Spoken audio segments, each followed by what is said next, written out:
Welcome into the Dynasty Football Diner. I am your host, Dan, joined as always by my main man, Kerry. We appreciate y'all tuning in again. Please hit us up on YouTube and Spotify at DFD Podcast, on IG and X at DFD_podcast. Hit us up on Facebook, DFD Pod. Please like, follow, subscribe, rate, and review. It sure helps the diner out a lot. And if you feel so inclined, go ahead and drop a little comment there. You can even tell us how terrible we are. Kerry, how you doing today? I'm doing all right, man. I had a good weekend. I went golfing twice. I have hurt my back. Yeah, work's been going. Got to watch some good football. Recently found out that I have access to every single NFL game. Like a fool. I didn't know that for a while. That. Yeah, so yeah, I got to watch some cool stuff. I got to hang out. All in all, it wasn't too bad. It's like finding gold at the end of a rainbow, right? Yeah. You figure out like, oh, wait, I can watch every game. Yeah. I just need a way to split it all on one screen. Make me go cross-sighted. Love that. Well, we thank all the diners for stopping in today and sitting with us today. We got a good show for you today. We are balls deep into trade season. I know everybody's talking about this election. Is that a week from? Is that this Tuesday? Is it a week from Tuesday? Yes, a week from Tuesday is the NFL trade deadline. Yes, that's right. The most important election. That's what I was getting at. We are, boy, and I'll tell you today, just didn't even cease, to amaze me. You got Deontay Johnson going to the Ravens, dude. Oh, it's going to be so good. Deontay to the Ravens. Those who don't know, when it came to the round for me and Dan when we drafted together for the DFD team, we almost, what's the word I'm looking for? We agreed simultaneously, almost in perfect harmony, said Deontay Johnson. Yeah, that's right. And we rode that coaster, boy, with Bryce Young and Andy Dalton. Now we're moving on up, baby. That's right. Give me that Lamar Jackson. I will tell you, when the notification came across my screen, it warmed my heart very much so. I did a visible fist pump at work. Did you really? Yeah, somebody said, "What's going on?" I told them, they don't care. They were just excited for me. Well, see, that's better than at my job. I said, "Whoa, Deontay Johnson to the Ravens." And they all looked at me like I was speaking Mandarin Chinese. You're burning that. I mean, man, I think they know what I do, but they just don't, they can't relate. They just cannot give any craps left. I tell you, dude, I work with a guy that knows nothing about football. That he told me, he goes, "But you seem real excited when you talk about it, so I'm happy for you." Thanks, man. I would kill for that. I appreciate it, brother. I get none of that. I just get blank, dead eyes looking at you like, ain't no love for the back line, dog. That's that back of house ain't getting no love. Back of house has always got dead eyes. Folks, listen, if you can, buy the back of a house like a picture or something like that, depending on where they work. Always take care of the back of the house. Yeah, dog. Those dead eyes might mean a lot. It could mean a long night before. It could mean a whole life's worth of events. Or it could be 300 degrees in a small little kitchen. As for people who've never worked in the business, that's usually what it is. It's just extreme fatigue from the heat. No, I would like to push back. Usually, I believe it's all of that mixed into one. Yeah. Yes, it is. Long night, long life, 300-degree work area. And you just came in 5 minutes before closing. That's right. Demanding some good stuff. Some long cooked BS. That's right. I want it well done. I want my steak well done. Sir, we're out. We're 86 in that. So, okay, well, it looks like you and I, again, it seems like every time we do this, we're kind of like right on par with each other. I had a pretty miserable weekend record-wise. I went 1-5. Looks like you went 2-5. Yeah, you know what it was? I was up in all my games. And I was originally going to be, I think it was 4-3. Mm-hmm. And Jordan Mason just, stopped playing because of his shoulder injury. That's right. Then they came out and said, yeah, he probably could have came back in and played. So but I'm like, we just wanted to personally launch an attack against you. Just run my head through a wall because For that. So I kind of had the opposite. It's funny, right? I'm glad we did this, right? Because we both end up with the same kind of records, but very different paths to the record. After Thursday night's game, I was already knowing I was going to be 1-5 or 0-6. yeah. It seemed like every team I played had Kyron, Puka, Matt Stafford. I mean, every single team I played had somebody from that Thursday night game that just went slap off. I had Puka on my bench because all the information I had was he'll play limited snaps. They didn't tell me he's going to get 100% of the passes when he plays. I mean, we'll get into that. We'll get into that when we take inventory. I have plenty of things to say about that game, but yeah, so it's funny how we both end up with kind of similar records, but in a very different path. Your Dynasty Diner update, the league is pretty much in a 5-way tie for first. Dude, this is the first time I've ever seen this. I mean, it's wild. And I was going to touch on this a little bit later, but I guess I'll just get into it now, right? Okay, man, however you want to go, buddy. I'm looking at all the leagues I'm in. Man, this is the wild. This is wild, right? So, okay, in the Dynasty Diner League, position number 1 through 5 are all 5-3. I mean, the first 5 spots are 5-3, and we're sitting here at 4-4 looking in, but we have more points than we have we have the most points. 4, 5. Okay. Yeah, well, we have the most points. We have the most points scored in the league, and we're sitting in 6th place because the 5 teams ahead of us are all tied at 5-3. Ridiculous. So we didn't play Ray Davis 2 weeks in a row. That's right. What are we doing? So, and what I was just going to get at is that in a lot of these leagues, there is so much just jambalaya in the middle of every league I'm in at 4-4, 3-4, 5-3, and everybody's still in the hunt. That's what I thought was most interesting is that so I'm sitting here, right? In one of these leagues, I'm sitting at 3-5. In most other years, I'd be trying to sell off and, maybe packing it in. But I'm telling you, I'm all in. I'm still in the hunt. At 3-5, I'm still in it. Yeah. And so I'm all in. Make a big run. I mean, that's crazy, right? So also, in this league, right? I've been on a slide, right? 4 losses straight after starting 3-1. Brutal. Ooh, However, I was just, this is about the time where you start peeking ahead at your matchups week to week for the rest of the season till the playoffs start.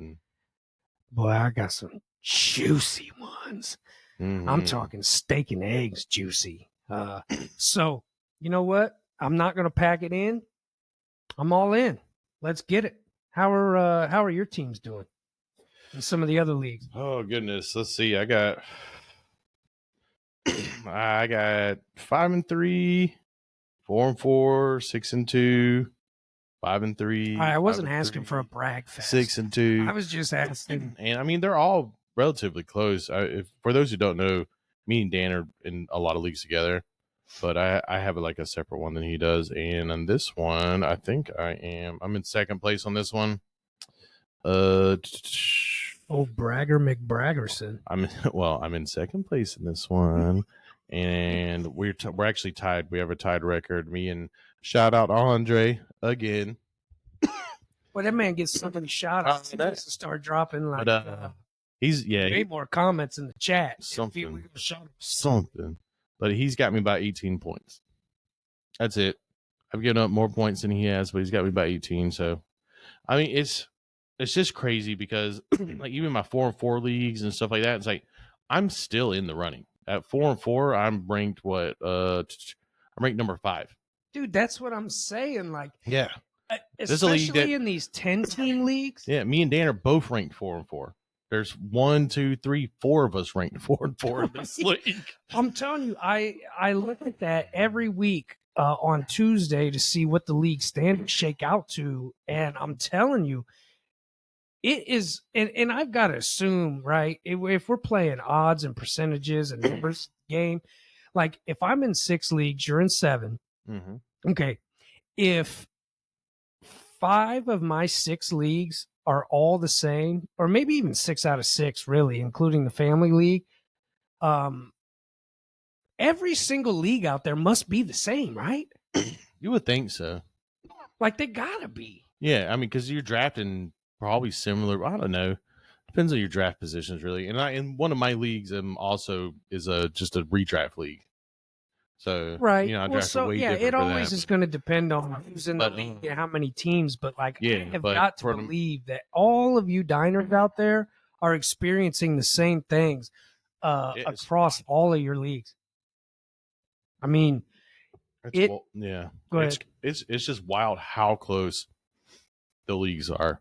And this is why when we talked about earlier in the season, like deciding when you're going to decide to rebuild and start trading pieces away, or when you're going to decide to start pushing, the time is coming up soon.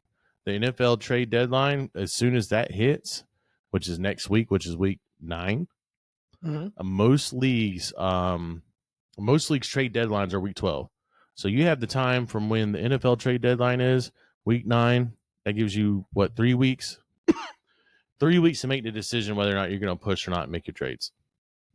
Well, and yes, building on a previous episode when we had discussed like the week by week strategy and all that, like this year, I mean, every year is different, right? So like Mhm.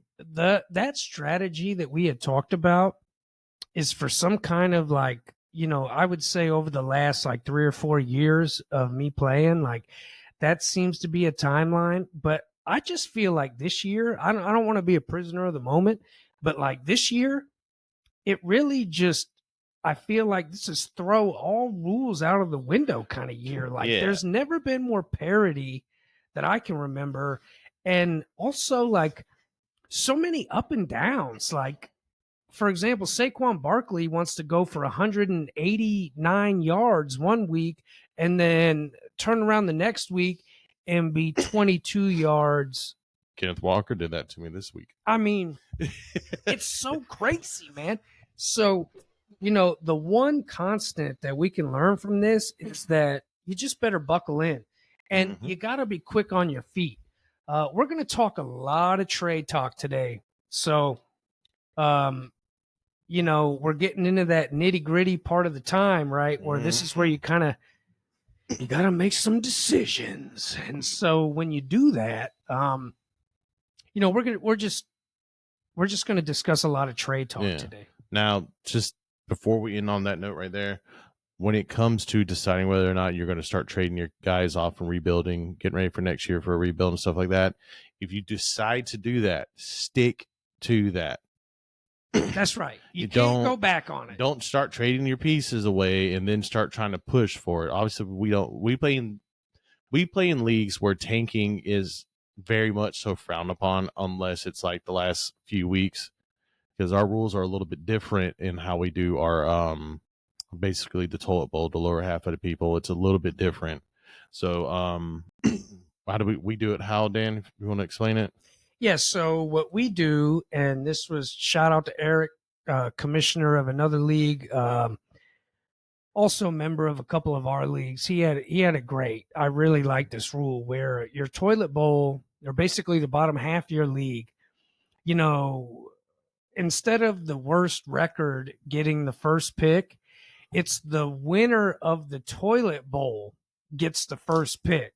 So it's keeping everybody kind of Active. engaged, right? And what I kind of like about it is that if you are the absolute stone min worst team, it kind of, you might be a buyer and a seller, even though you're not even in it to win it, Mhm. because you want that first pick. You're in it to win it for draft pick status instead of just Yeah, exactly. trying to tank it in and just, go home early.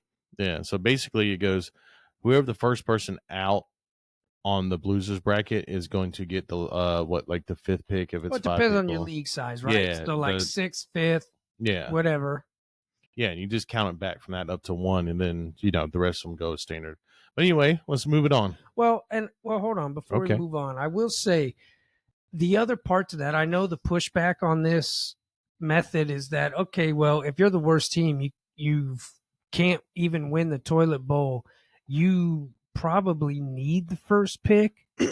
Valid point, but that's always going to be the pushback, right? So, as commissioners of a couple leagues, you want league health. League health should be any commissioner's number one priority. You want a healthy league. Mhm. And so, it took me a while to kind of waffle back and forth. However, it just kind of is what it is. So I like the idea of people getting aggressive, even if your team is Stoneman worst. Get aggressive out there. That's Make right. some trades. Try to shake it up. See if all you need in the toilet bowl is 2 wins. That's it. Anybody can rip off 2 wins in fantasy football. That's I right. mean, And you just need matchups and you just need things to fall your way. So stay active out there, people. That's right. Don't pack it in. For the record, we ran this by our leagues. We ran this idea by them. Everybody voted on it. So, and that's what we came up with, because some people, I mean, everybody has a league where somebody's not playing people in their slots and having Tom Brady on their roster who's not even a eligible player and stuff like that. So, and that kind of stuff happens. So this is just to help prevent that.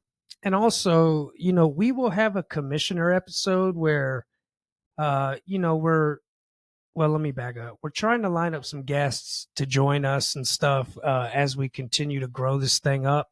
And we will have some commissioner-based episodes coming out where we can just kind of workshop some, different rule changes and different things from around different leagues that we think might be useful to everybody to hear. Yep. We'll announce the episode before we do it. So if you guys have any questions you want to ask commissioners, that'll be the episode for that. Did y'all hear that? It sounds like it's time for a shifty. All right, hey, why don't we change this up? Let's take some inventory first before we get into the trade talk and a little exercise I want to do with you. You all right with that? Yeah, let's get it. All right, let's take some inventory, folks. I'll kick it off. I just want to address this Minnesota LA Rams Thursday night game. What a game, dude. Man. So this one hit home because, again, I told you guys it seemed like my week was over after Thursday night. So I was full tilt watching. It was kind of depressing, really, now that I'm thinking about it. My neighbor was even looking at me like, the hell is wrong with you? I'm like, dude, my week is already shaping up to be done. But some observations. Listen, Matt Stafford with a full arsenal. It's been like 2 years now, I feel like, where people have been just ready to just send Matt Stafford off to the cemetery. This dude is still got it. Oh, yeah. He is slimmed up from the chunky Detroit Matt Stafford. Go Georgia Bulldogs. God. Anyways, so Matt Stafford looked great. And I'm going to tell you, like, Cooper Kupp looked rusty. Puka Nacua did not. Whatever the opposite of rusty is, Puka nailed it, dude. He came back and was just lighting dudes up with that flowing hair, looking like Troy Polamalu and only played Head and Shoulders he only commercial. played like 36% of the snaps. Seriously? Yeah. He was on the snap count. He played 36% of the snaps, went 7 for 8. So basically, every snap he played, he was getting the ball. He was targeted. Like, this dude is nasty. Okay? Jesus. Why didn't y'all tell us that part? Exactly. Wowza. So, okay, so this was the tale of kind of like, the beginning part when I was watching this game, there was 10 minutes left in the second quarter. Minnesota had ran 18 plays. LA Rams have run 19 plays. Minnesota had 140 yards, 2 tutties. LA Rams ran 128 yards, 2 tutties. With 10 minutes left in the second quarter. I mean, it just started so electric. And then, as most NFL games do, the defenses catch up. Everybody kind of chills out. And it became a bit of a slobber knocker. And the only other thing I can say, dude, is Matt Stafford is a wizard. He's a wizard. He might as well. Super good. I hope, you know what? If I could do it, out of the crown of his helmet, I want like the floppy triangle kind of wizard hat. Yeah, but it can't be white because white triangle hats, we don't rock like that. But if you had like an LA Rams kind of like triangle wizard hat flopped over, I think he deserves it. Yeah, he's super good, dude. He's always been good. He just, the years he had Megatron on his team and stuff like that were electric, but it's just, he was also at one point, I don't know if he stole his record or not, but he was the youngest quarterback to ever throw 5 touchdowns in a game, which was when with he was Megatron. He was with Detroit, and it was the when he hurt his shoulder. Yeah, and he came back in the game and just hiked and threw a touchdown, and just like I can't anymore. He just turned away and walked away.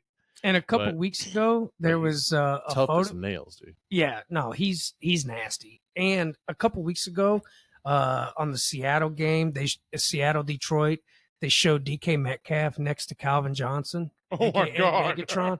It made DK Metcalf look like me standing next to Kerry. And it was wild. He is DK Metcalf. If you don't know, is no slouch. No, he is huge, a massive dude, and Megatron was just towering. He was over like him. looking down at him. No, like dude, Megatron. He had to be like 6'6" or something, 6'7". But he played like 7'4". Yeah. Yeah. He looked like Wembanyama out there against like his wingspan was just stupid. Like Michael Phelps out there. I mean, it's 7 foot. Yeah. For being in Detroit, at least you can get your stats up. Yeah. But that and then the controversial face mask call where they didn't call by the refs. But either way, it was a great game. I mean, it was complete face mask. But can we get this straight? Minnesota was not going to go down the field. If you watch that game, the game was over. It's like Kanye. The Rams had their number that night. McVay had an answer for everything. Face mask or not, Sam Darnold was not going to take the Vikings down with some seconds left. It's just like Kanye said, man. I guess we'll never know. Okay. On to the Pittsburgh and Giants game. Question for you. Is Pittsburgh for real? Dude, their defense is gnarly. Russell Wilson came out there and has been playing good for sure, but their defense is gnarly. George Pickens is killing it. That should have been a touchdown. They need to change that rule. In my personal record book, that's a touchdown. You two tap 1 foot, that's a touchdown, brother. And also, I heard somebody else talking today. It's like if one ass cheek touches, it's a touchdown. It should be, absolutely. If one, but we need 2 feet or a shin or a shin. Or I mean, dude, an elbow. Yeah. No, but two tap it shift. I mean, because in those situations, if a defender were to have grabbed his leg and held it up, it's not a touchdown. Can you imagine coming down instead of going for the ball, you just grab his leg? Or no, I mean, how many times have you seen a guy getting tackled middle, right? And it's just like they grab your leg, and tackle you. If they lift your foot up, it's not a touchdown. But I'm imagining like try to flip you and I down. Going for a jump ball, and instead of going for the ball, I just grab your leg and hold it up. Yeah, yeah. Either way, we're both getting hurt on that play. But if you could get Pickens, dude, I'd get him. He's virtually the only wide receiver they got right now. We're talking trades and stuff in a minute. Let's hold on. I'm just saying because we have some chatting to do about Mr. Pickens. Okay, well then let's get going. Tyrone Tracy, he's legit. Awesome. He's definitely the running back one on that team. 100%. And we all knew Devin Single Digits was not going to be that guy, but I didn't think it would happen this fast. But Tyrone Tracy has certainly carved out a role. listen, okay.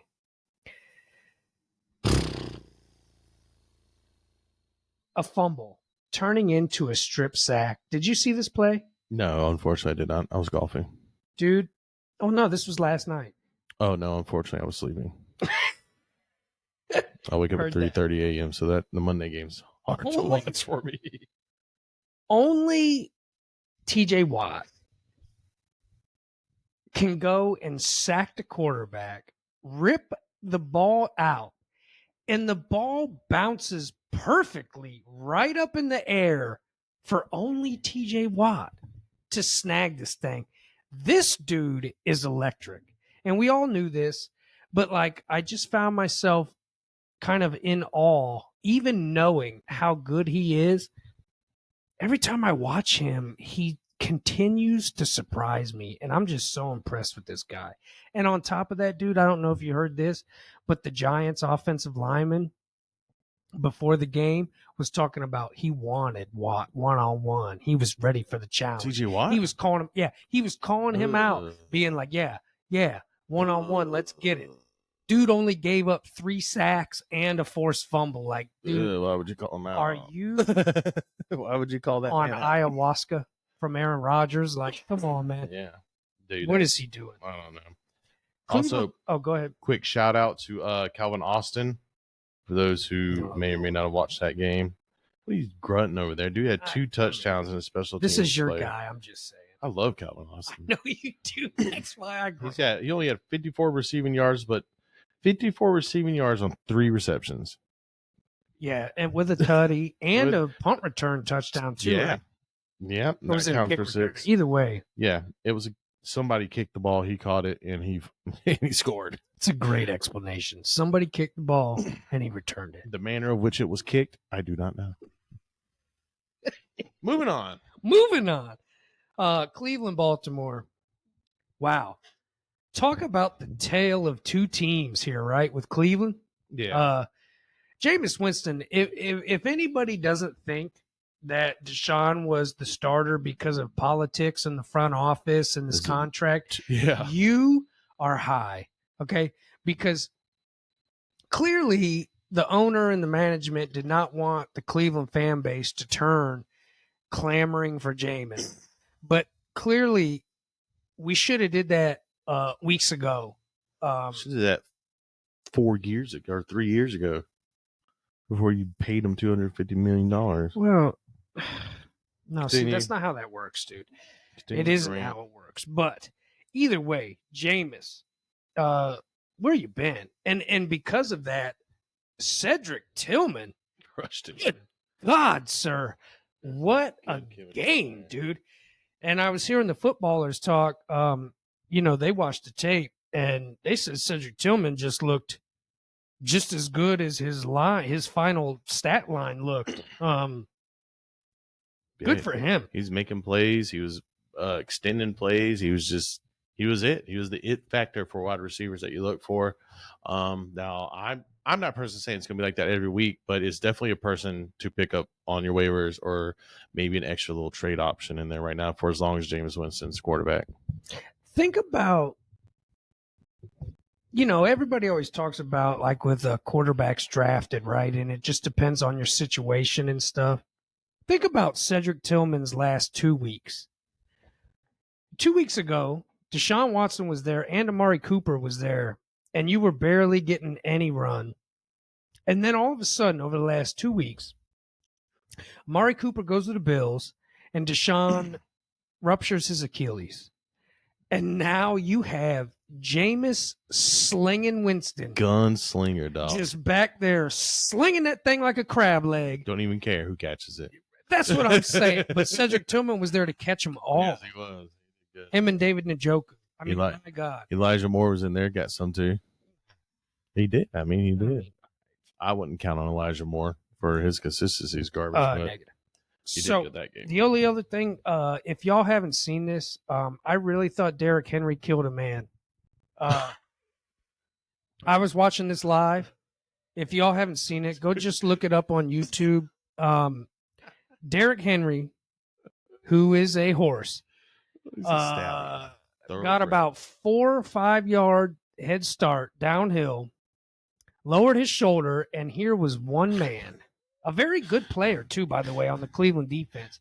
This man, it was just one-on-one, and he stood him up. The defender. His name is weird. I'm sorry. I couldn't tell you it either, man. But I seen this. It starts with an O. But he went up to tackle Derrick Henry.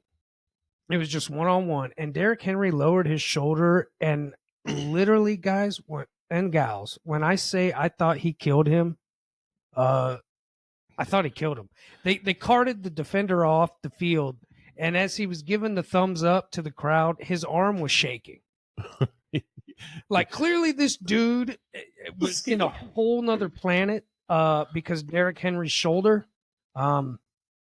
Dude, well, defensive 101. If Derrick Henry's coming at you head on full speed, do not let him go lower than you because he will absolutely obliterate you. And for the record, the guy tackled him. Like, he got credit with a tackle. So it just goes to show you what it takes to even get a tackle in this league. Derrick Henry just moved the earth beneath him and tripped. Nah, dude. I watched it.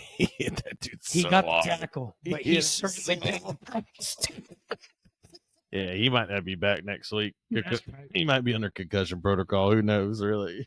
Philly and Cincy. Jalen Hurts, man. 4 touchdowns, Saquon 0. For all you Saquon managers out there, this has to be frustrating. I played him in DFS. So frustrating that it could have been 4. Matter of fact, Saquon even got it down to like the 1 yard line, and then Jalen Hurts runs it in. Like, it's so tilting.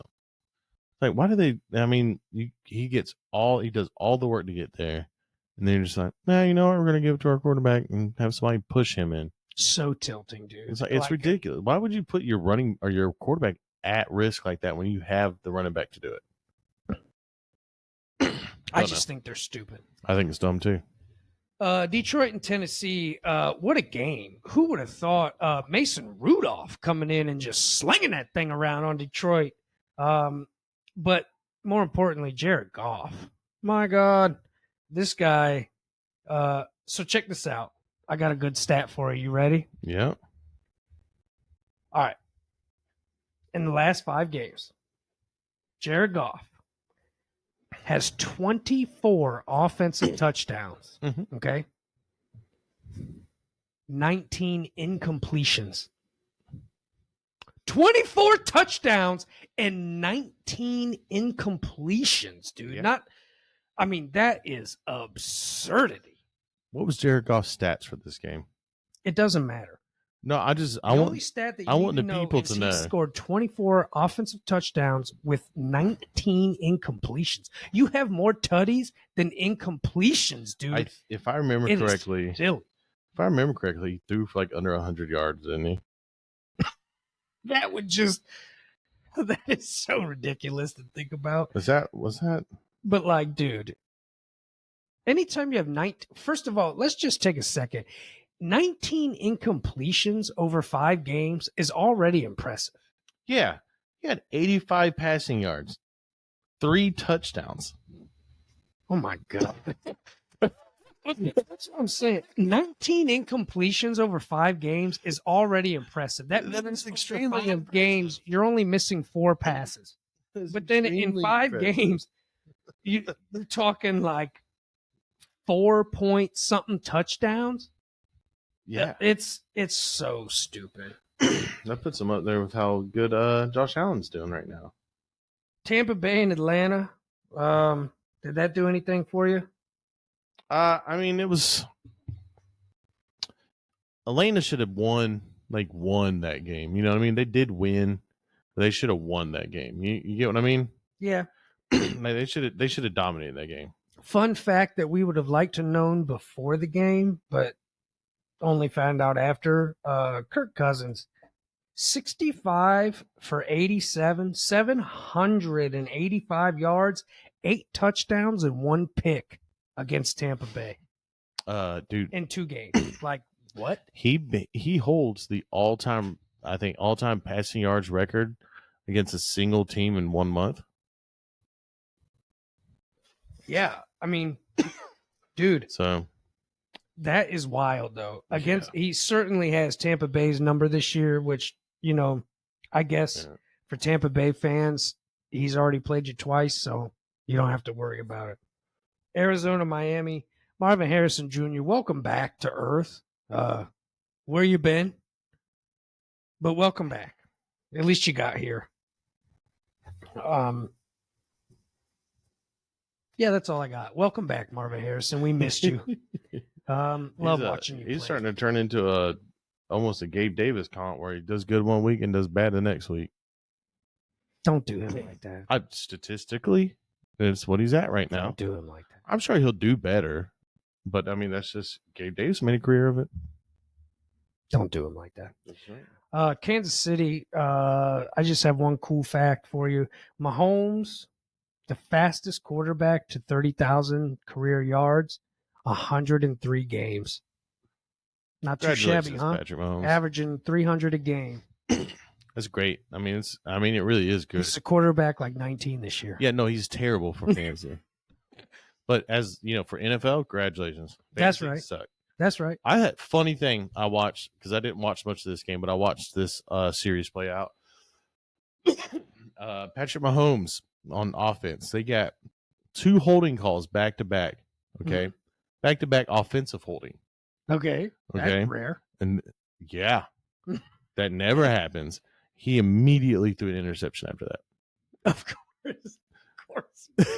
Yeah. But I mean, hey, they are the Kansas City Chiefs. Can't say anything about them. They catch penalties. They're like one of the top 10 teams with the most penalties called on them. It's just the ones that they get are the game-changing ones. So that's right. But that's all I got, really. Patrick Mahomes, he's goated, but he's just not terribly good for fantasy football. Any more inventory? I mean, Josh Allen. Mm-hmm. For those who don't know, before this week, he was on pace to his first 7 games in a row he didn't throw an interception. He threw one this week. He broke the seal, huh? Yeah, I think it's either 8 or 9 weeks is the record. Oh man. Yeah, he was so close. Threw an interception though, but he still crushed it. But it's like when you're trying to drink a whole 12-pack without taking a leak, and you make it to like beer number 10. Yeah. And then your bladder just can't hold it anymore. Yeah, you gotta go. He had a 70.6 completion rating, but he got his interception in, and he got it in, but he went the first 7 weeks without one. Got his first one this week. He's great. He is. He's legit. Yeah, but other than that's all I really got. Okay. Me too. There's some fun games out there to watch. That Minnesota game though, that's gonna be a hard one to top. That was so much fun to watch. Man, it was. You never knew when that ball left any quarterback's hand. You're like, this could be a touchdown. That was a great game. And we normally get trash games on Thursday night. I was really happy. And that game was awesome. I also want to go back and say, you said, Tennessee, he was out there slinging it against Detroit. They lost 14-52. Just for the record. That's true. Calvin really did awesome. But I guess maybe that's what's sticking out of my mind. Calvin Ridley seemed like he couldn't drop a ball. Yeah, he caught the only non-garbage touchdown for their team. So, and that was like in the first quarter. All right, I retract my statement. They got absolutely they lost 52. They got absolutely crushed on the ground by Detroit's offensive line. Yes. So, Man Campbell had these guys humming, right? 52-14. Dude, it's funny because the Tennessee Titans are 1-6. Detroit Lions 6-1. So, anyway. Tony Pollard, side note, Tony Pollard, even on a terrible team, still doing pretty good, dude. He's on our diner team. He's doing exactly what we expected. A couple of weeks he's bursted for us pretty good. Right. And then a couple of weeks he's busted for us. But if you play on Tennessee, you're expecting absolutely no breakouts. But he can do it against the right matchup. Yeah. So toast report? No toast report this week. All the toast is burnt. So we're not doing the toast report. No, I took it out of the show doc. Do you even look at the show doc? I just assume the one segment that I have is always in there. Oh. Well, you know what they Okay, say well. when you assume. No one wants to hear about all the injuries. That's fine. Oh, you know what I was thinking? That is completely my bad. I was thinking of the workers' permit segment. Let's get to the toast report. We have toast, people. Everybody can start your day off well because we have toast. Unless your player is on the toast report, then you're not going to start your day off well. Carrie, take it away. Golly, boy. Some people just don't care about toast. Workers' permit more toast of a, report. more of My a bad. bagel They person. sound the Right? same. You're a bagel guy. I could see it in your face. Oh, All right. It's official. Stephon Diggs has ACL tear. Wide receiver Stephon Diggs will miss the remainder of the season, torn right ACL. His season ends with 47 catches, 496 yards, and 3 touchdowns in less than 8 full games. Traded him in the preseason. So, nice. Yeah. Excellent. Awesome. Anthony Richardson, benched for Joe Flacco. He's been benched for Joe Flacco for week 9 matchup against the Vikings. Richardson completed only 10 of 32 passes in last week's loss to Houston, Texas, throwing 1 touchdown, 1 interception. He also was sacked 5 times in the game. He's raw talent. He needs a lot of work. He's got a long way to go. Tyrone Tracy, this is a big one. Concussion protocol. Tyrone Tracy told USA Today's Art Stapleton after Monday night's loss to the Steelers that he's in concussion protocol. Tracy excited late in the fourth quarter with a head injury. Although the team never confirmed the concussion, the rookie had he had an enormous game, 145 yards and a score on 20 carries. He's obviously the RB1. We talked about that. He's likely to miss the Week 9's game against the Commanders. That's a big miss for them. So track his progress throughout the protocol for this week. And if you got Devin Singletary and you need a starter for running back, fire him up. Deebo Samuel day-to-day with a rib and oblique injuries. The Niners head coach Kyle Shanahan said Monday that wide receiver Deebo Samuel is day-to-day with a rib injury and oblique strain. Week 9 is their bye week, so he's probably most likely not going to play, so he's going to wait that one out. He should be ready week 10. Samuel's racked up 86 yards in Sunday's night's game over the Cowboys and had a 66-yard touchdown call back by a penalty. Well said. Between these injuries and the week 9 bye, it could be a chance to buy him low right now, Deebo Samuel. just off of this, if you can get him. He's been playing on lights out. So, but McDonald is optimistic DK plays this week. Mike McDonald says he's optimistic about it. They got a bye week coming up soon. He hasn't practiced yet, so let's let him practice and see how he feels before we start making judgments on the week. McDonald added. So I would expect him not to play this week. I would expect him not to play this week either. I think he has a week 9 bye maybe. T. Higgins is day-to-day with a quad injury. Head coach Zach Taylor said Monday that suggests Higgins' injury isn't serious and that he has a chance to make it back for this weekend's game versus the Raiders. Now, if you've ever been a T. Higgins owner, you know this is just a normal I got week. him in half my leagues, dude. It's a normal week. It's like he's always day-to-day, regardless if they say he's healthy. But moving on, Roman Wilson hits IR. They placed him on IR for his hamstring injury. The rookie sustained the injury in the practice week. Has this guy leading even up to played week 7 this year? He played a little bit. He's a rookie though. I know, but he played a little bit when Justin Fields was, but he's just not getting it done, I guess. Wilson missed. Sorry, lost my place. Wilson missed the game against the Jets. And has played just 5 snaps all year. So, yeah, he hasn't really been playing at all. He previously dealt with an ankle injury suffered before the season.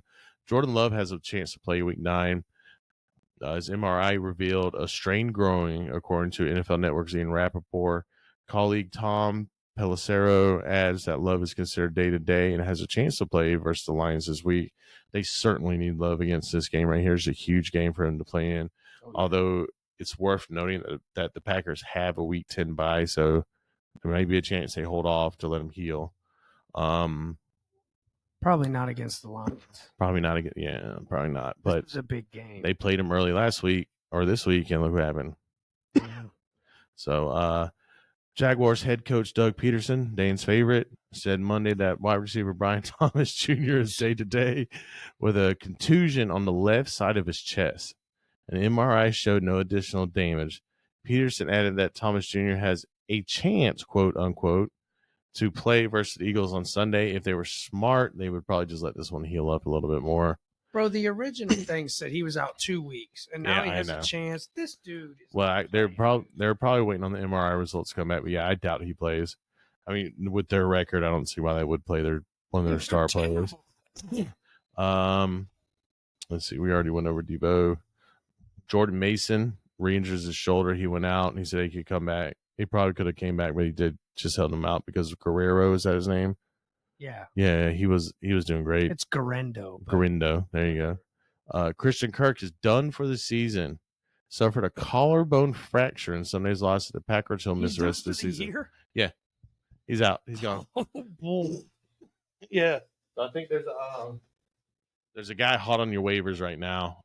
If you have a sleeper app, you can open up. I can't remember. It's like Parker Washington. Yes, Parker Washington. He's hot fire right now on the thing.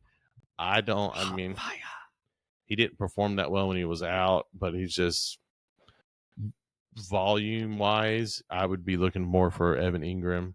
I was about to say, dude, this is Evan Ingram season. Let's go, baby. He's going to get 58 targets. I drafted him last year in our league. He was a tight end 2. Dominated in receptions, had more yards, but last year, Sam Laporta just had like 1 million touchdowns. So, but that is going to do it for your Toast Report. Also, a heads up, Christian McCaffrey is due back in Week 10 after the bye week. So, Week 10, 49ers looking to have Debo and Christian McCaffrey back. So, keep that in mind. If you have players that are going to be affected by this heavily, you should trade them if you can. If not, Jordan Mason might be just a handcuff hold. Thank you for the Toast Report. So let's get into some trade talk. No. Sorry, fellas and ladies out there. All right. So it is trade season. So I just wanted to kind of go through over some of our leagues, Kerry. Let's just get into some of the nitty gritty, because this is the time when the trade deadline happens in the NFL, you know, a lot of things correlate with real life football to fantasy football. And so if we're a week out on trade deadline, I'm telling you, in all these leagues that I'm in, trades are picking up. Yes, they are. So just for example, in the Superflex league we're in, as soon as the games ended, okay, I just wanted to give you guys, like, these are all the people that went to the trade block. This guy had a complete trade block dump, is what I'm calling it, okay? So as soon as the games were done, on the block, Nick Chubb. On the block, DJ Moore. On the block, Mark Andrews. On the block, Pacheco. On the block, Brandon Cooks. So I just wanted to bring this up because, again, like we were talking about earlier, this is the time when decisions need to be made, right? And every league is different. All the league records are different. But, like, this was a big trade block dump. Yeah, there's a couple of people who've already got their first round draft picks on the trade block. You gotta, yeah, I mean, you have to really, if you're, okay, so I took Marvin Harrison first round. It would be like you're so upset with your team that you draft Marvin Harrison and you're like, you know what? F this guy. Dude, on the trade block. It's the 102 and the 104 are up on the trade block right now. Natalie. It's like these guys are completely. You mean the actual draft picks are up on the that? 2024 first round? Oh, how are those on the trade block? The 2024s? Yeah, Boy, somebody hacked your computer. that's what it says right here. So, another thing let's discuss, right? I'm a Jordan Mason owner. I was approached by the CMC owner about grabbing his handcuff because he's coming back.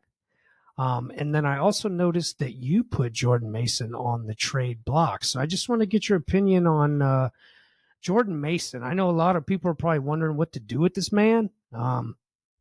What are your thoughts? What are your thoughts on Jordan Mason? Not as a player, but as a dynasty asset. I personally think he's a great dynasty asset. I put him on the trade block because it cost me 3 games. But with CMC coming back, I don't expect him to be on a snap count. I think when they put CMC in, he's in. Okay. I think they've been waiting so long that when he's back, this dude is back. Like we saw him last year. He's coming in after the bye week. Correct. 2. I agree. He's coming back full 100%. Now, holding Jordan Mason is probably the right move, depending on what I can get for him. But the leagues that I have him in, I have some depth at running back, so I can afford to trade him for something else. Sure. But what about for me, right? Like, I have Jordan Mason. I don't have CMC. I don't. So, like, what so do you trade think? Him to the person who has them so they can have their handcuff. Right. So what I'm saying is that I want something big for it, just because I wouldn't want the person who has CMC to have the handcuff. You're going to pay up, right? Yeah, absolutely. 100%. We're talking a draft pick, a high draft pick, at least. But if they don't want to, then they don't. Is it worth keeping them for nothing? Is it worth nothing? Like, okay, so say you don't like the trade offers coming in, right? And you just hold on to them and say CMC comes back. Lose nothing. Well, but you're losing a starter that you've had since week. That's true. You're absolutely right. If you don't have the depth to keep them, then don't keep them. Right. But if you do have the depth to keep them, you have to remember CMC's, as long as I can remember, last year was the only year he played the entire year.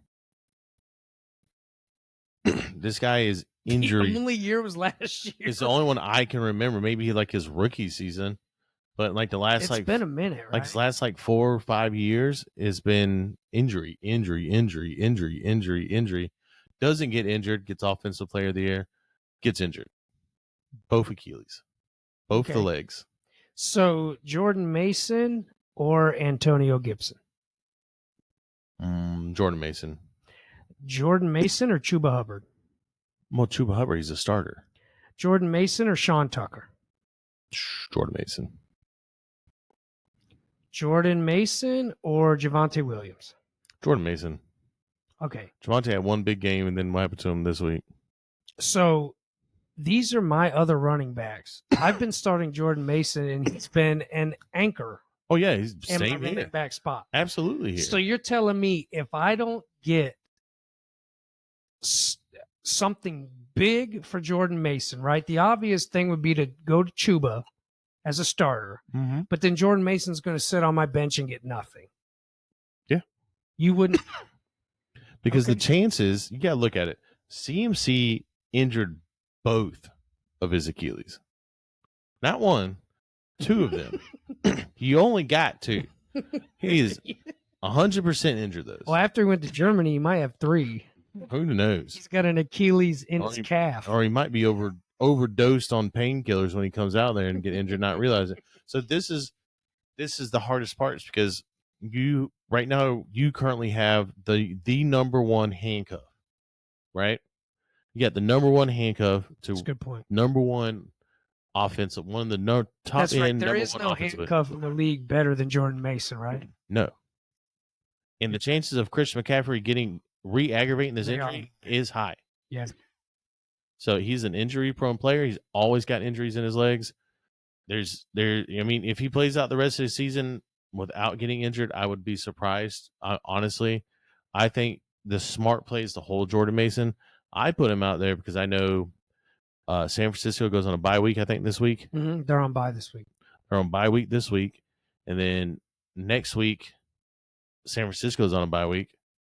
No, this week, No, San Francisco. They're on the bye week this week. Yep. And then next week, Christian McCaffrey comes back. Right. Right? So, I mean, that's where you're at. You're at this was the last week you'd be able to start Jordan Mason, barring setback to Christian McCaffrey.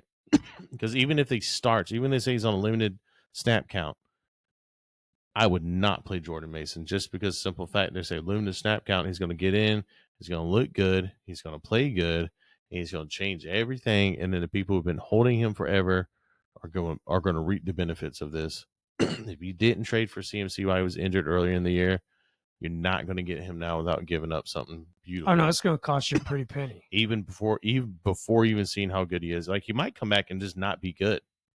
I mean, injury It could be like my Brandon Ayuk trade, where you trade a first-round pick for Brandon Ayuk, and then he tears his ACL. after somebody says don't do it because he's been sucking all year, and now he's out for like a year and a half. But Jordan Mason to me is the number one handcuff, just for the simple fact that the person he's the backup to is such a heavyweight on the he's such a heavyweight on the offense. It's either hold him or trade him for something big. If you can't get a replacement player plus, then I wouldn't trade him. Let me ask you a question. Give me a hypothetical trade for Jordan Mason as the lowest you would take, right? What is the bare minimum you would be willing to trade Jordan Mason for? Just like a straight up, or just like a trade? Just whatever.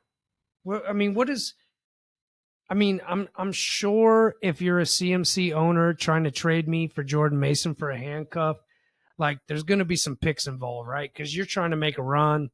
Well, it's different. If you're trying to make a run, then that's going to change the trade. Okay, so give me the bare minimum you're giving for Jordan Mason. Chuba Hubbard in a second. Chuba in a second. Okay. What about... Okay, Chuba in a second. I like that. See, I'd be happy with that. As a Jordan Mason owner... I'd be happy with it, and you know how I feel about Chuba. But I own Chuba, so can you give me a different one? Because I love Chuba too. We all know this. Dan has a Chuba, but I'd have to look, man. It doesn't matter. These are hypotheticals, right? So you're talking Chuba, because Chuba, well, Chase Brown in the first. Chase in the first. Ooh, baby. Okay, so you're looking for a haul for Jordan Mason. Because of the potential at his position. Oh, I agree. Christian McCaffrey goes down, he's back to Jordan Mason, top 10 running back.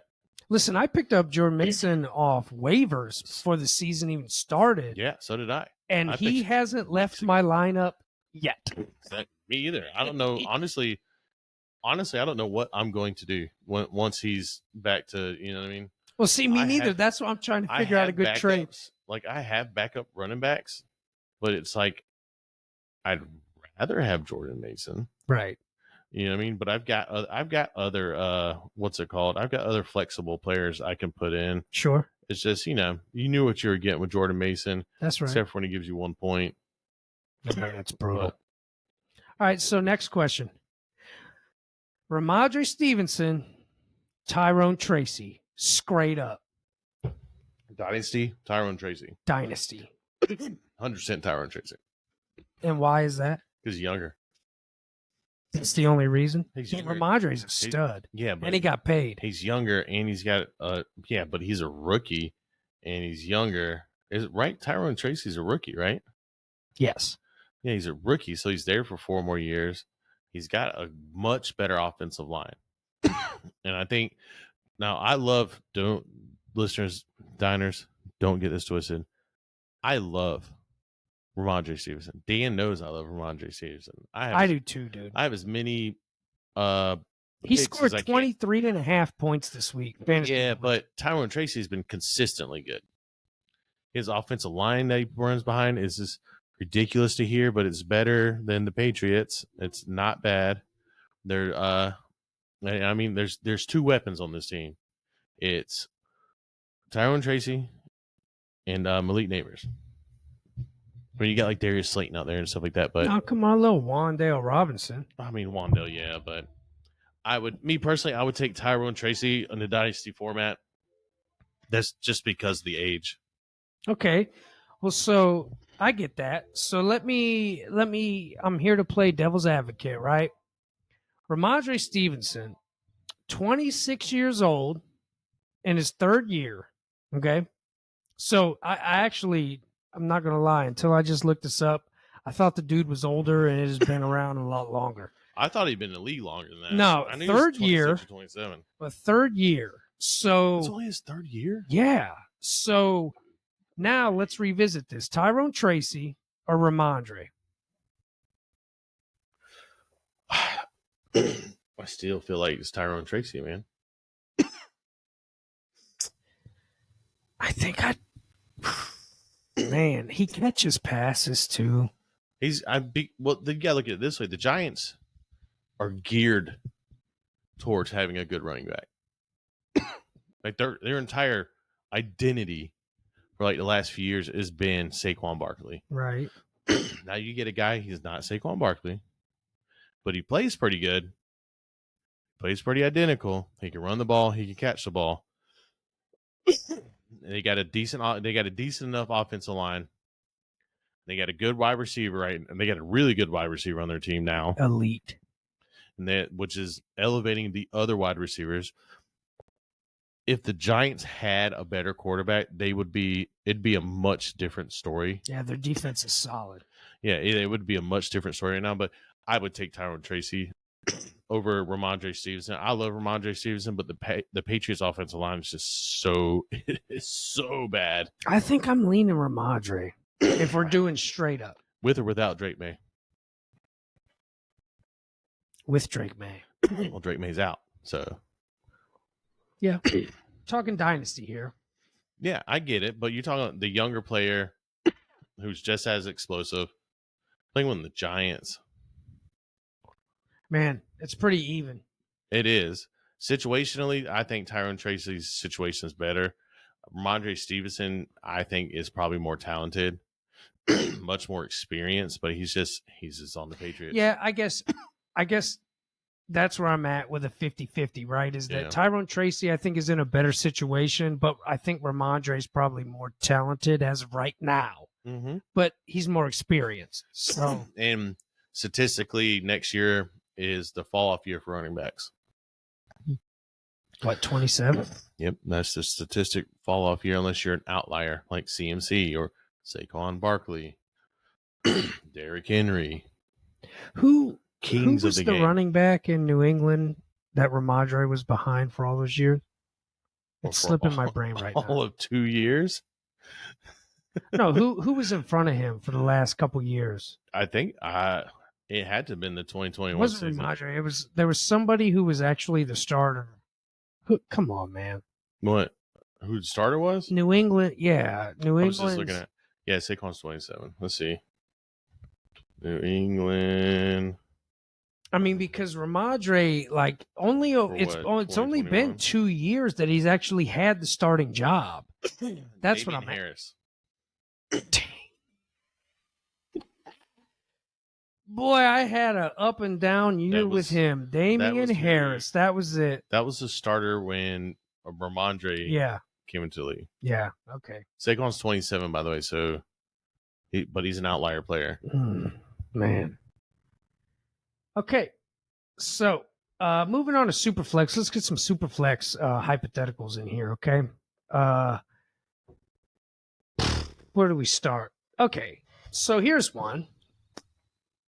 I've had an owner come at me. This is his second time now coming at me for Nico Collins. Now, you know, on face value, you're like, you would never trade Nico Collins, right? But this particular guy is in first place in the league. At first, when he asked me about him, I said no because I'm kind of in the mix. And I need to see what these next few weeks. So he hit me up today and he's like, okay, now just to give everybody a little backstory, I am sitting 4-4 right in the mix because everybody in this league is 4-4 or 5-3. Okay. Except for the first two places. So let me ask you a question. If you were 3 through 8 in league standings and you had Nico, okay, what are you doing? I'm holding. You're holding. Listen, Nico Collins, for as long as he's on the Texans, or just maybe even indefinitely, I would hold. I drafted Nico Collins last year, and it was one of the last draft picks, and it was the best move I ever made. He gets so many points. His hands are just gold.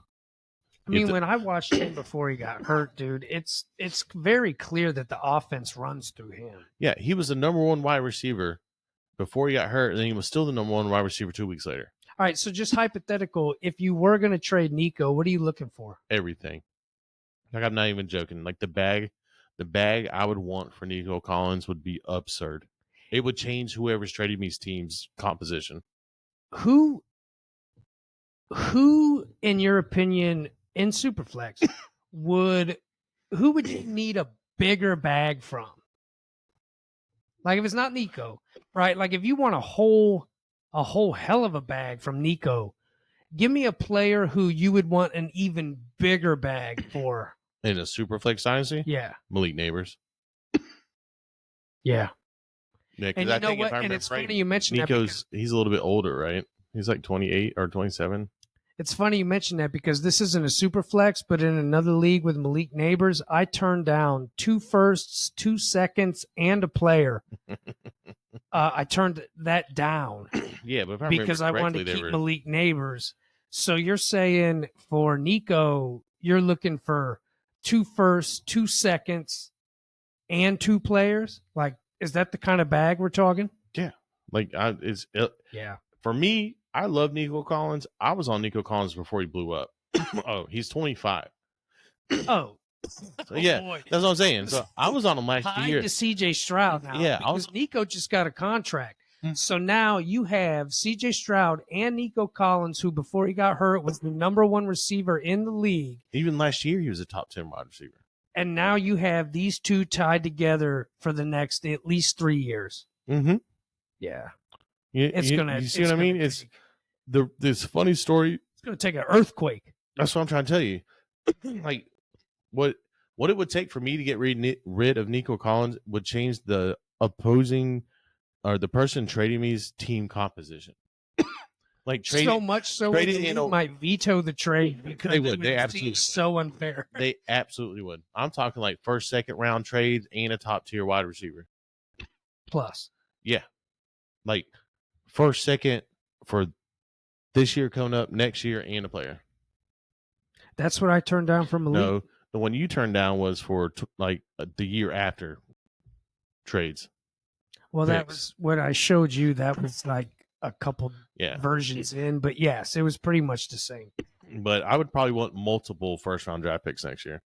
Let me put it into just so we're all aware of what Nico Collins did before he got injured. Okay, his 2 games, week 4 and 5, right, against Jacksonville and Buffalo. He got 84% of the snap against Jacksonville, 15 targets, 12 receptions, 151 yards. And a touchdown. Okay. That was his highest game so far this year. Against Buffalo, where he got injured. 13% or snap percentage, right? 2 targets, 2 receptions. Guess the yardage. $120. No, that would have been awesome. But no. 78 and a touchdown. Before he got hurt. 2 receptions. He averaged 39 yards. Yeah. Now, this is a stud. Okay, well, so we're talking super flex. Don't you have a trade you want to share? Because we're clearly both high on Nico. So let's talk about some trades other people in super flex might be dealing with. You got one? You want to bring up? Yeah, I have one. I don't think I was going to take it though. Let me figure out where it's at. I had one for. I got offered Chris Olave for my Darnell Mooney and Bucky Irving. Now, see, that's a juicy trade Now, right there that on face is- value. Normally would be a great trade. Normally I would take something like that, but with this league, I'm kind of trading Bucky Irving as like my number 3 running back. After that, it's pretty downhill. So me trading away Bucky my running back room would be too thin. I could not do that. Okay, but let's say, Now, if you weren't, that's a great trade. okay, so you like that trade if it I was do. if that trade happened to somebody else that's listening, one of the diners out there in a super flex league, you're telling them to smash it. I personally would. I think I would too. If your team composition can handle losing. Well, that's a the nature yeah. of trades, right? Yeah, It if goes you can without handle saying, losing a like, high-end- everybody's team makeup is Yeah, what it is. if you can end up losing a high-end wide receiver 2 and a run RB1, a future RB1, then go for it. But I can't do it. Right. Okay. You got any other trades you want to bring up? Yeah, I was offered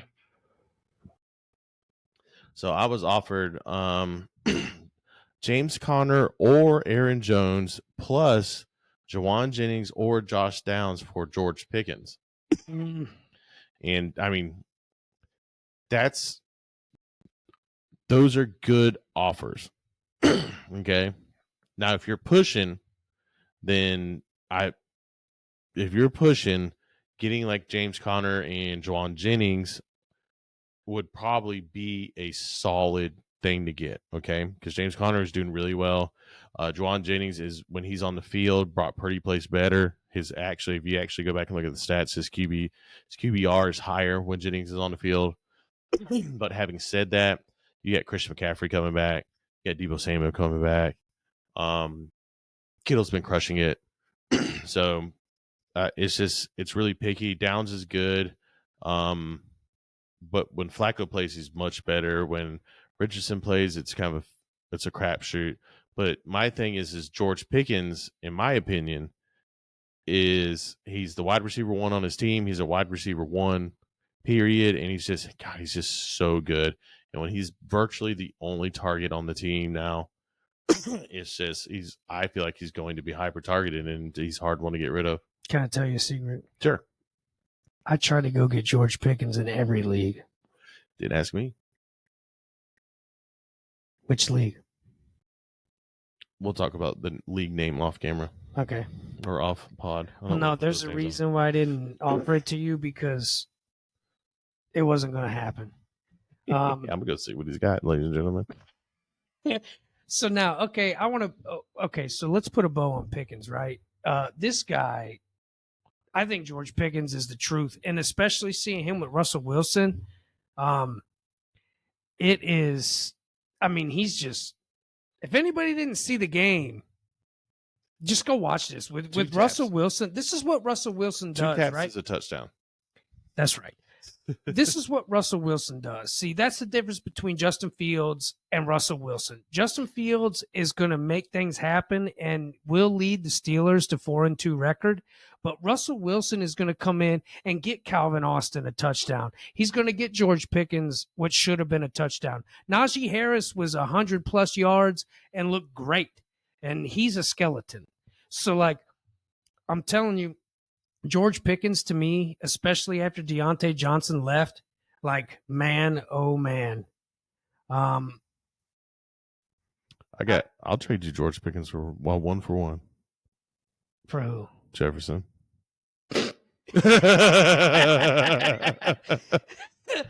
Okay, now a couple other trades that just happened in our OG league. Okay, we had one that went through. This is we got one team that's rebuilding, and a couple trades that happen with teams that are still in the mix. For the rebuilding team, he got rid of CeeDee Lamb, but he got Chase Brown, Brian Thomas, and a third. That's good. How do you feel? I feel like it was a good trade. For CeeDee Lamb, I'd have wanted a second. I'd have wanted a second real bad. Just getting greedy. Brian Thomas Well, Jr. yeah. looks like the truth. Absolutely get greedy, dude. You're talking about CeeDee Lamb. Yeah. Okay. So if you're gonna go Chase Brown as the second part in that, I don't know. I probably would have won a second too, but like, hey man, Chase Brown, you're getting young. When you're rebuilding, that trade makes sense. Yeah, it makes perfect sense. Absolutely does. But I would have won in a second. Because you're talking about CeeDee Lamb, he's a top tier wide receiver. His skill set's unbelievable. Last year, the same thing happened. They didn't do so hot. Then they went in the bye week and they came out and they did great. Now, Dak Prescott's rest of your schedule is good after his bye week. The only hard team he had left, he played this week. So I would look for CeeDee Lamb's getting ready to uptake. The guy who just received CeeDee Lamb is a big hitter in this league, and he probably just sealed. He's last year's champion. Yeah, he probably just sealed another championship with that trade. I mean, we'll get to that later. Okay, and then there's another trade in the OG league. We had Calvin Ridley and David Montgomery. This is the same manager now who is clearly rebuilding. Dumped Ridley and David Montgomery for a first-round pick and Luke McCaffrey. Thoughts? I mean, it's a good trade in my opinion. If you're rebuilding, that's definitely a good trade. I agree. Yeah, I mean, Calvin Ridley, I think he's going to do good the rest of the year. David Montgomery's definitely a running back you want to have, but I mean, he got Luke McCaffrey. I don't know about Luke McCaffrey. He's not really high on my rookie list, but the first round is nice. Fair enough. Okay. You got any other trade talk you want to get in here? If you're going to trade, make sure your team can handle the trade. Normally, when I make a trade, if it's a wide receiver I'm trading away, if it's a big name like a CeeDee Lamb, make sure you get a wide receiver in exchange plus just to fill that hole. But, I mean, other than that, just pay attention to your trades, do your research. I mean, best of luck to you, really. If you guys have any questions about trades, feel free to hit us up. Maybe DM us so that way they're private, because I know multiple people from multiple leagues listen to this podcast. DM us. We'll get back to you as soon as we can with, our personal input on things like that. So don't be afraid to hit us up on the side or something like that. So, you want to play a quick little fun game or not? No, because last game we played, I looked stupid. Well, this isn't. How long is it going to be? I'm not setting you up like last time. It'll be quick. Okay, it ties this episode together, right. So I want to make it quick. Right, it'll be quick. All right, listen. So Diners, check this out. What I'm gonna do is I'm gonna read off a starting lineup, and I want Carrie to tell me what place you think this team is in the league.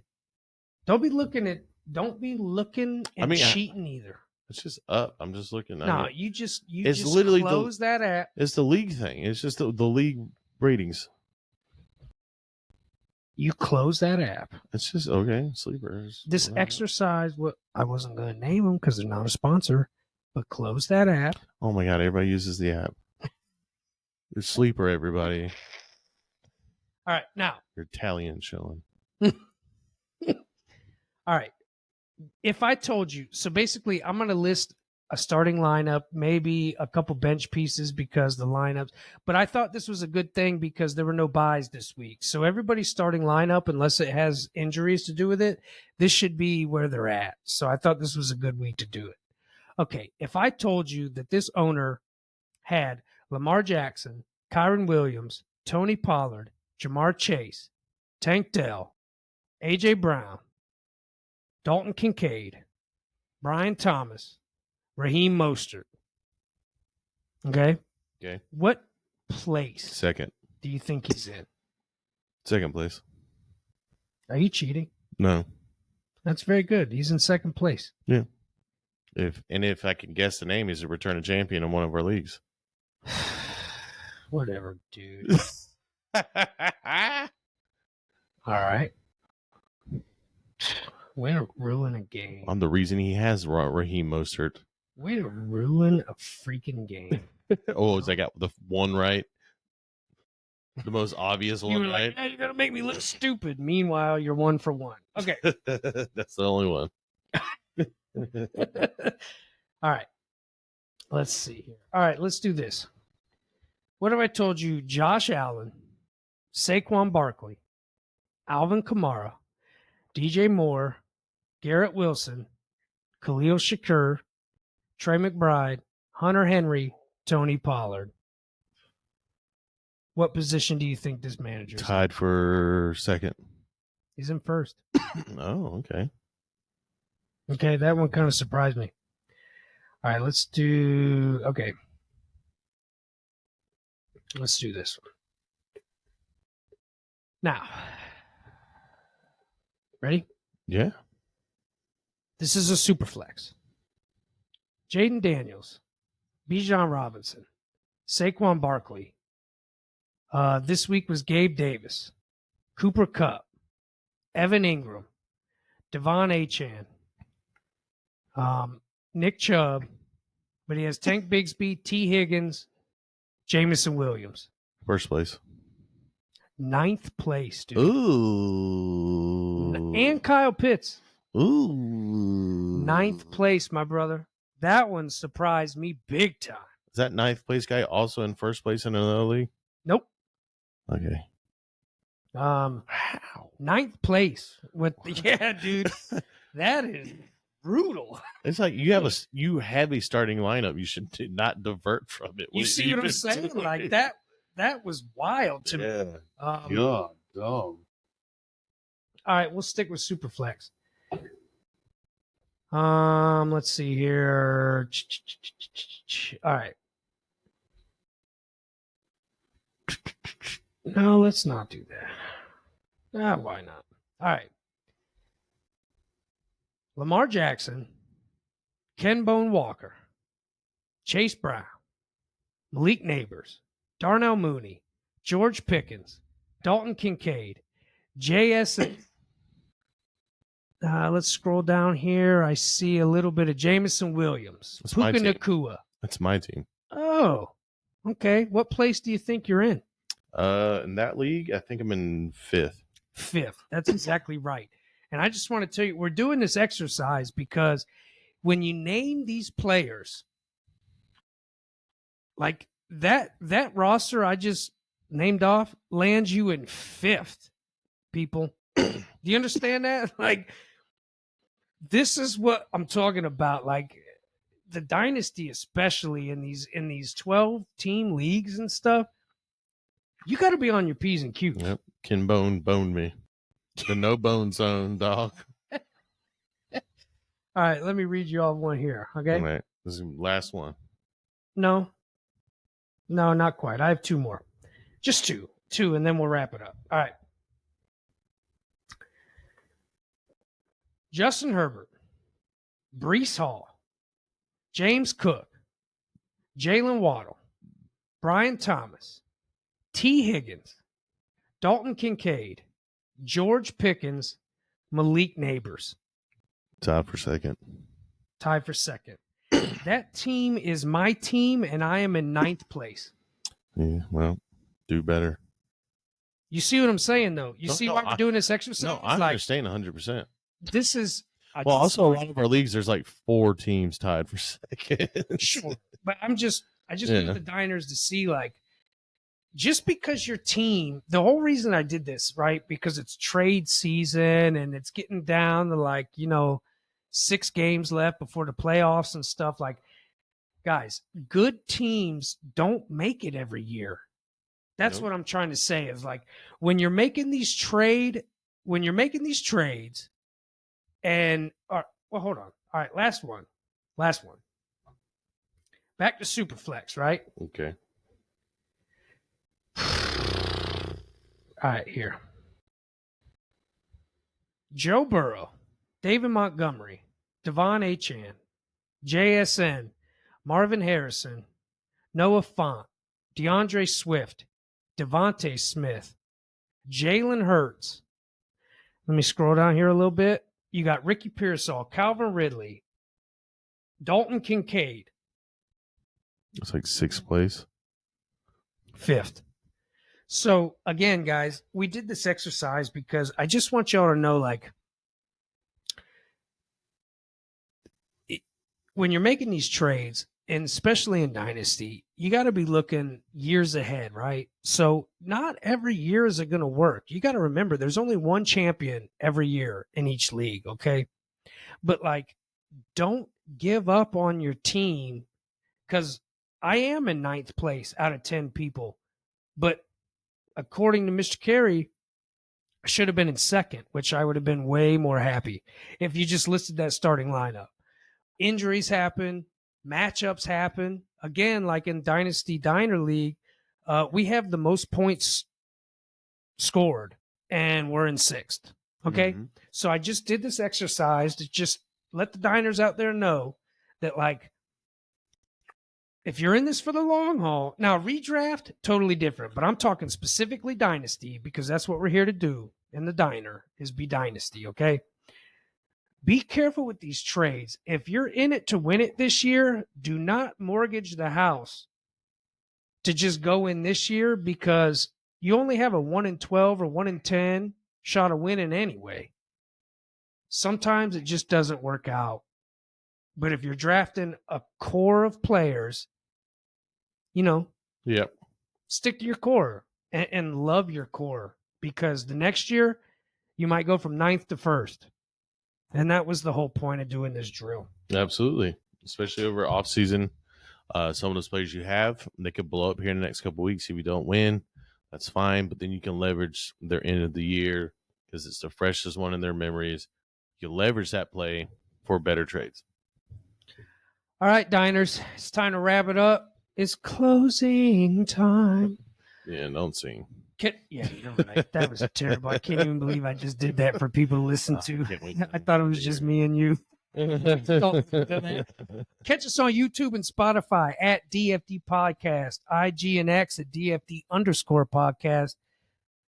Give us a little friend request on Facebook, the DFD Pod. Please like, follow, subscribe, rate, and review. I see those 5-star reviews coming in. Oh, yeah. We Those are appreciate nice. that. It helps the diner so much. By the way, thank you all so much. We hit 100 listens. That's right. 100 plays. That's on right. Spotify. 100 streams coming up on Spotify itself, not even including YouTube. So listen, That's right, guys, we and gals, we appreciate this. It helps us out so much, and we're just doing this for fun. And it is nice to see that there are diners out there joining every week. Absolutely. It makes it all worthwhile. And you That's need right. something when the wife is mad at you because we're spending time doing this. Yeah. At least there's something that we can hold on to. That's right. All right, guys, and gals, I keep doing that. I got to make a habit of it. Thank you for tuning in, and we will catch you all next week for trade deadline time. And Oh boy, that's baby. Oh man, that's gonna be something. It is. It's Y'all gonna be be safe great. out here for Halloween. We will catch you guys next week. Diners closed. Thanks for coming by.